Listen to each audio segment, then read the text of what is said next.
Tetesan menjadi lautan, bintang menjadi bulan, bulan menjadi matahari.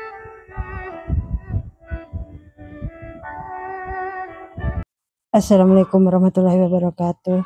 Alhamdulillahilladzi hadana li hada wa ma kunna linahtadiya laula an hadana Allah. Asyhadu an la ilaha illallah wahdahu la syarikalah wa asyhadu anna sayyidana Muhammadan abduhu wa rasuluh la nabiyya ba'da. Allahumma shalli ala sayyidina Muhammad wa ala ali sayyidina Muhammad. Alhamdulillah dan terima kasih yang telah subscribe dan juga like di channel ini. Semoga selalu dalam lindungan Allah Subhanahu wa taala dan dilancarkan rezekinya. Amin ya rabbal alamin. Baiklah, pada kesempatan kali ini mari kita renungkan bersama yang mana telah dipaparkan dengan begitu epiknya oleh Sultanul Aulia Syekh Abdul Qadir Al-Jailani. Wahai manusia, di manakah penghambaan ubudiyah terhadap Allah Subhanahu wa taala? Tunjukkan padaku hakikat dari penghambaan itu. Perlihatkan kecukupan dalam setiap urusanmu. Engkau adalah hamba yang lari menjauh dari Tuhanmu. Kembalilah padanya, tunduklah padanya. Hendaklah engkau tawadu dalam melakukan perintah-perintahnya, dalam menjauhi segala larangannya, sabar atas ketetapan takdirnya. Jika engkau memenuhi hal tersebut, maka telah sempurna penghambaanmu terhadap Tuhanmu, sehingga Tuhanmu itu akan mencukupi segala kebutuhanmu. Allah Subhanahu wa taala berfirman, bukankah Allah Subhanahu wa taala yang mencukupi hambanya? Apabila penghambaanmu telah benar, maka dia akan mencintaimu, dan kecintanya itu akan semakin kuat di dalam hatimu. Dengan kecintanya itu, dia akan lembut kepadamu, dekat denganmu dengan sangat mudah, tidak akan mencari teman selainnya, maka engkau akan ridho dengan segala hal yang menimpa. Meskipun bumi menghimpitmu, atau pintu-pintu menjadi tertutup, engkau tidak akan merasa benci kepadanya, tidak akan berlari menuju pintu yang lainnya, tidak akan memakan makanan dari yang lain, seperti kita temukan kisah Nabi Musa alaihi wasallam di mana Allah berfirman, wa haramna alaihi marradi'ah min qabl. Artinya, dan kami cegah dia Musa menyusu kepada perempuan yang mau menyusuinya sebelum itu. Surah Al-Qasas ayat 12. Allah yang menjadi saksi bagi segala sesuatu, yang memandang setiap hal, yang senantiasa mengawasi dan selalu berada dekat manusia. Engkau tidak bisa berlepas diri darinya. Sangat rugi sekali orang yang telah mengenal marifat, setelah itu berpaling kepada kemungkaran. Sungguh celaka jika engkau telah mengenal Allah Subhanahu wa taala lalu engkau berpaling darinya. Sungguh engkau telah menolak kebaikan, bersabarlah bersamanya, karena dengan bersabar engkau akan sanggup. Allah Subhanahu wa taala berfirman, ya ayyuhalladzina amanu sabiru wassabiru warabitu wattaqullaha la'allakum tuflihun. Yang artinya, wahai orang-orang yang beriman, bersabarlah kamu dan kuatkanlah kesabaranmu, dan tetaplah bersiap siaga di perbatasan negerimu, dan bertakwalah kepada Allah Subhanahu wa taala agar kamu beruntung. Surah Al-Imran ayat 200. Banyak sekali ayat Al-Quran yang menjelaskan balasan dan pahala kesabaran, baik di dunia maupun di akhirat. Hendaklah kalian melakukan kesabaran tersebut, karena kalian sudah dapat melihat bukti kebaikan yang diperoleh sebagai buahnya, baik kebaikan di dunia maupun kebaikan yang dijanjikan nanti di akhirat. Hendaklah kalian melakukan ziarah ke kubur dengan maksud mengunjungi orang-orang saleh. Berbuat amal kebaikan. Jangan bergaul dengan orang-orang yang tidak mau menerima nasihat baik. Jika mereka mendengar keterangan agama mereka, tidak mengamalkannya. Agamamu akan sirna oleh 4 hal sebagai berikut. Yang pertama, kalian tidak mengerjakan dengan apa yang kalian ketahui. Yang kedua, kalian mengerjakan apa-apa yang tidak kalian mengerti. Dan yang ketiga, kalian tidak menuntut ilmu sehingga engkau berada di dalam kebodohan. Dan yang keempat, engkau menghalangi manusia yang ingin menuntut ilmu yang belum mereka ketahui. Wahai manusia, apabila engkau menghadiri majelis zikir, maka hadirilah dengan rasa senang dan lapang. Tidak untuk sesuatu yang sia-sia. Ikuti nasihat yang diberikan dan peliharalah dari kesalahan dan dosa. Jangan memperolok-olok tertawa dan bersenda gurau. Di atas kepala kalian diawasi oleh Allah Subhanahu wa taala. Bertaubatlah dari hal tersebut. Jangan menjadi musuh-musuh Allah Subhanahu wa taala. Manfaatkanlah apa yang kalian dengar dari majelis itu. Wahai pemuda, sudah menjadi kebiasaan untuk mencari bagian di dalam hidup, mencari sebab makhluk dan lupa pada yang menjadikan sebab itu Allah Subhanahu wa taala. Mulailah beramal dengan keikhlasan. Allah Subhanahu wa taala berfirman, "Wa ma khalaqtul jinna wal insa illa liya'budun." Yang artinya, aku tidak menciptakan jin dan manusia melainkan agar mereka beribadah kepadaku. Surah Az-Zariyat ayat 56. Allah tidak menciptakan manusia dengan permainan yang sia-sia. Tidak hanya untuk makan dan minum, tidur dan menikah. Waspadalah dari kelalaian. Selangkah hatimu mendekat kepada Allah Subhanahu wa taala, 1000 langkah dia akan menghampirimu dengan cintanya. Sesungguhnya, kerinduan Allah melebihi kerinduan hamba-hambanya yang mencintainya. Wallahu yarzuqu may yasha'u bighairi hisab. Yang artinya, Allah akan memberikan rezeki orang-orang yang dikehendakinya dengan tanpa disangka-sangka. Surah Al-Baqarah ayat 212. Apabila Allah menghendaki urusan seorang hamba, maka dia akan menyediakan baginya yang dibutuhkannya. Hal ini berkaitan dengan makna, bukan bentuk lahirnya. Jika apa yang telah disebutkan telah terpenuhi, maka telah jelaslah kejuhudannya terhadap dunia dan akhirat. Semua hal akan menghampiri dirinya, raja sekalipun akan mendekatinya. Hal yang kecil akan menjadi gunung, tetesan akan menjadi lautan, bintang akan menjadi bulan, dan bulan akan menjadi matahari.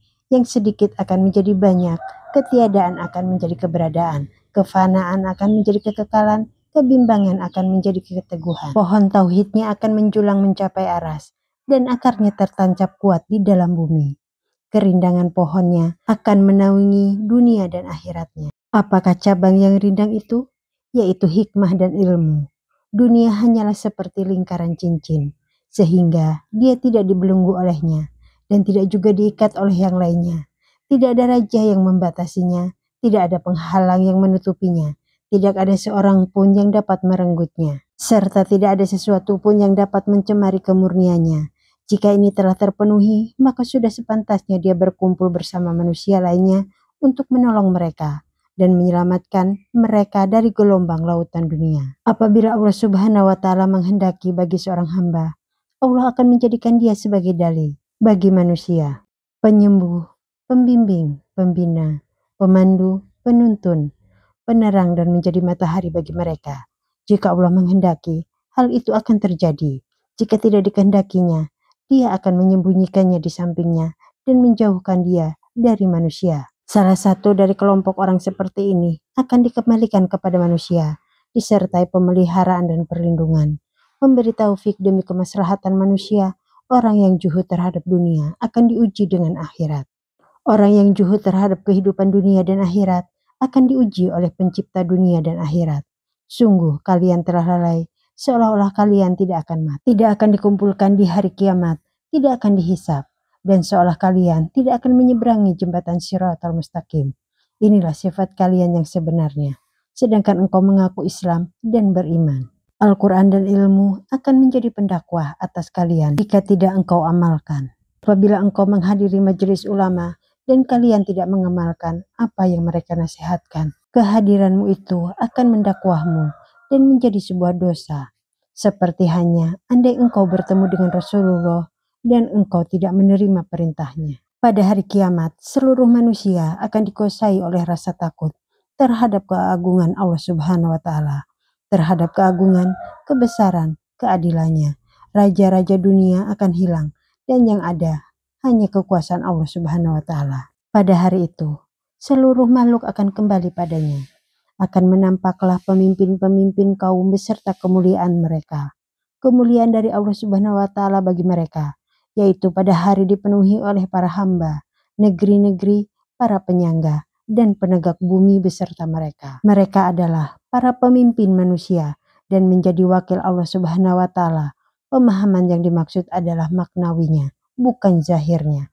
Keberanian yang memerangi kaum kafir adalah dengan menghadapi mereka secara langsung. Keberanian orang-orang saleh adalah dengan melawan nafsu syahwat mereka, melawan godaan setan beserta pengikut-pengikutnya dari golongan manusia. Keberanian orang yang mendapat kekhususan dari Allah Subhanahu wa taala adalah dengan juhud terhadap dunia dan akhirat serta segala hal selain dia. Wahai pemuda, waspadalah, bergaulah bersama dengan para ahli agama, karena mereka adalah orang-orang yang penting di sisi Allah Subhanahu wa taala.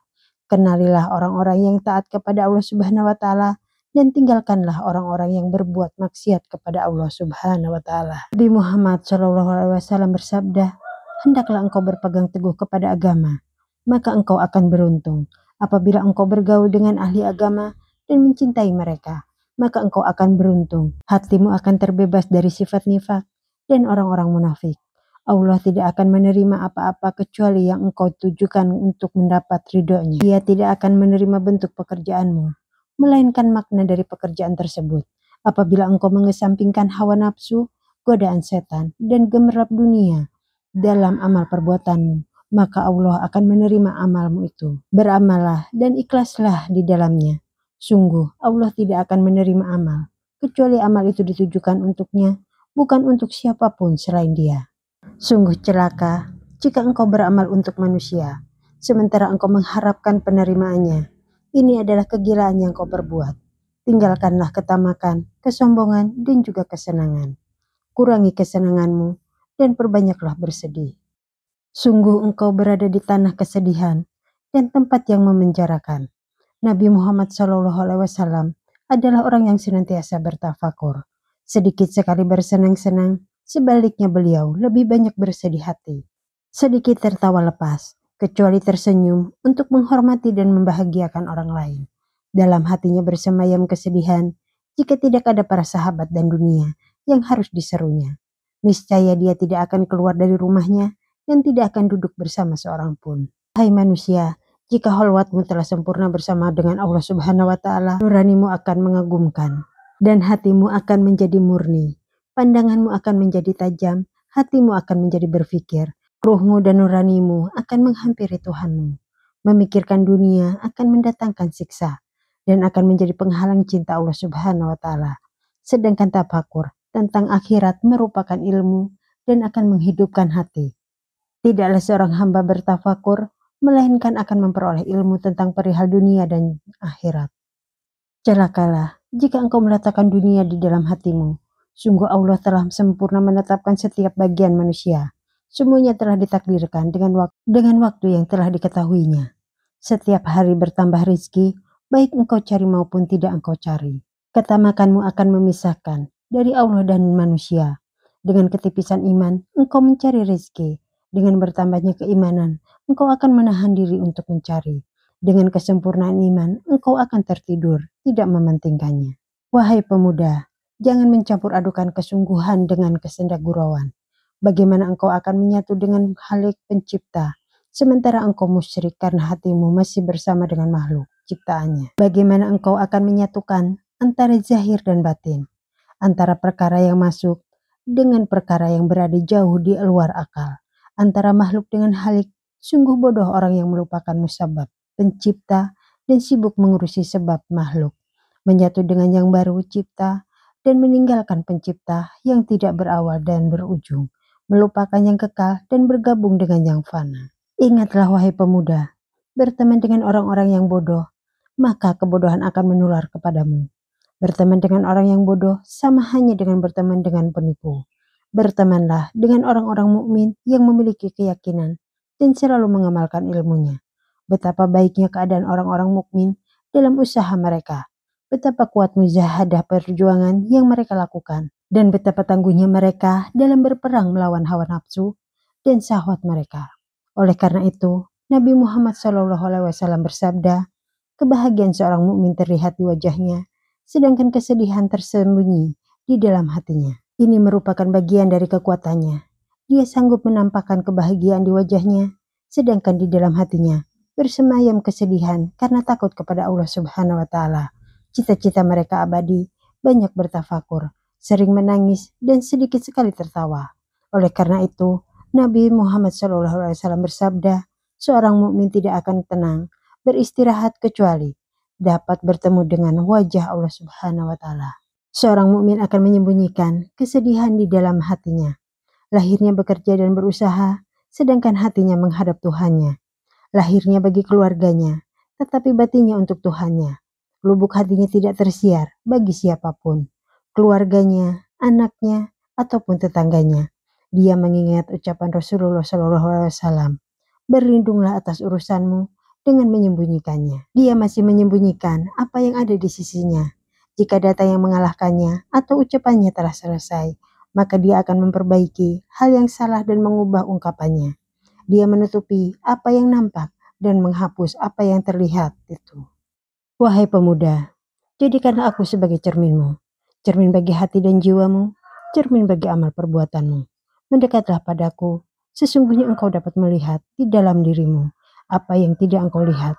Bila engkau tidak berada di dekatku, apabila engkau memiliki kebutuhan untuk urusan agamamu, datanglah kepadaku, sesungguhnya aku tidak akan memihakmu dengan mengkhususkanmu dalam urusan agama Allah.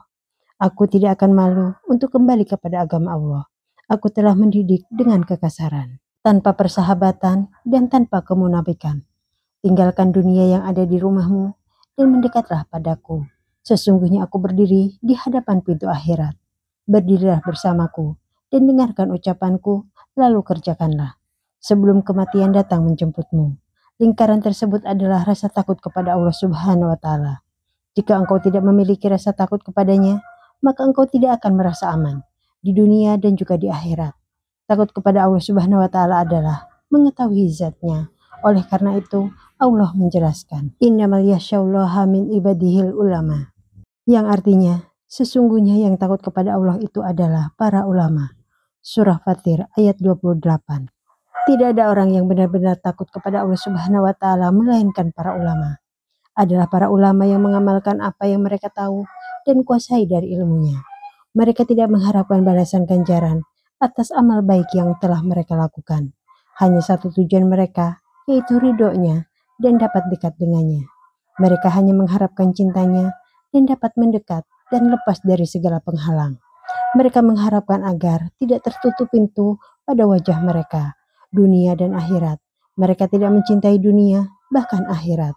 Tidak apapun selainnya. Dunia itu kaum dan akhirat juga kaum, dan zat Allah untuk kaum. Kaum itu adalah mereka yang mukmin dan yakin, yang marifat, yang mencintainya, yang bertawakal serta khusyuk dalam beribadah, dan mereka yang senantiasa dirundung sedih, kaum yang takut kepada Allah Subhanahu wa Ta'ala walaupun gaib. Allah itu gaib dari pandangan mata lahir, tetapi dia hadir dalam pandangan hati mereka. Bagaimana mereka tidak akan merasa takut, karena setiap waktu dia Allah Subhanahu wa Ta'ala selalu dalam kesibukannya. Dia mencipta, mengubah, mengganti, memperbaharui, menolong dan mengalahkan, menghidupkan dan mematikan, menerima dan menolak, mendekat dan menjauhkan, dan sebagainya. Ya Allah, dekatkanlah kami kepadamu, dan jangan jauhkan kami darimu. Ya Allah, berikanlah kami kebahagiaan dunia dan akhirat, dan peliharalah kami dari siksa api neraka. Amin ya rabbal alamin. Demikianlah, kurang dan lebihnya kami mohon maaf. Subhana rabbika rabbil izzati amma yasifun, wassalamu ala mursalin, walhamdulillahi rabbil alamin. Wabillahi taufiq wal hidayah. Wassalamualaikum warahmatullahi wabarakatuh.